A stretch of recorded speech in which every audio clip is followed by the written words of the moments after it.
बाकीच्या ज्या गोष्टी तिथं घडल्या त्याच्या प्रत्येकाच्या दोन बाजू आहेत, त्यावर मी भाष्य करणं चुकीचं राहील. मात्र मला एक गोष्ट निश्चित वाईट वाटते की आंदोलन करणं हा सगळ्यांचा अधिकार आहे.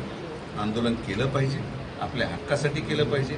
मात्र देशाच्या प्रधानमंत्री जे 12 वर्ष देशाची सेवा करतायत त्यांना आई बहिणीच्या नावाने शिव्या देणं, अपशब्द वापरणं, हे जरा अतिरेक किंवा अति झालं. अतिरेक म्हणजे मी अतिरेक कोणाला म्हणत नाही, जे काही कोणी म्हटलं असेल तुम्ही परत माझे शब्द घुमवतात. म्हणजे ज्या पद्धतीने प्रधानमंत्र्यांना खालच्या पातळीवर शिव्या दिल्या गेल्या, ज्या पद्धतीने प्रधानमंत्र्यांच्या बाजूने पोस्टर बनवले गेले, हे मला योग्य वाटलं नाही. आंदोलन सरकारविरोधात करा, तुमची भूमिका असली पाहिजे. तुम्ही सरकारला वाटेल ते बोला.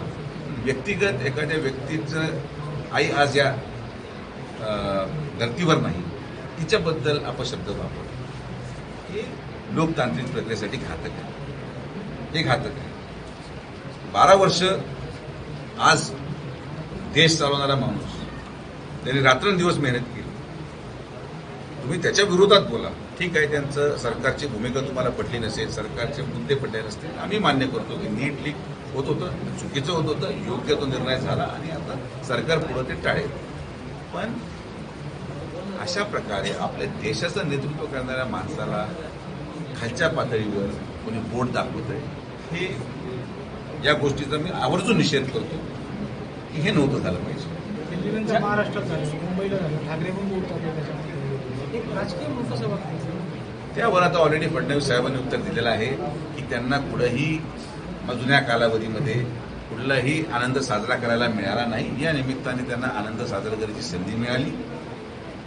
ते आपण म्हणतो ना की लग्न दुसरं होतं आणि हे बराती म्हणून तिथं पोहोचले, तर करू शकते. आता त्याला काही करू शकत नाही.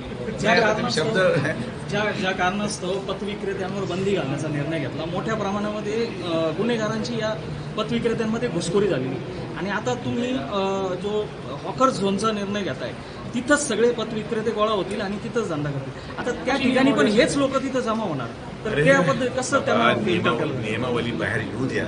तुम्हाला जे तुमच्या भावना आहेत त्याच माझ्या भावना आहेत. तुम्ही पत्रकार आहेत, ग्रामस्थ पण आहात.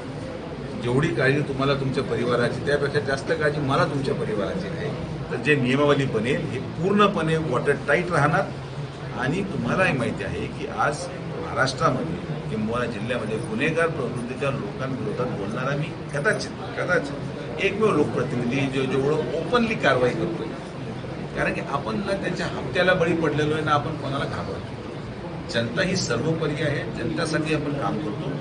तुम्हाला आलेल्या नियमावलीमध्ये कुठल्याही प्रकारे गुन्हेगारीला यामध्ये वाव मिळेल अशा प्रकारे तुम्हाला कुठलाही नियम दिसणार नाही.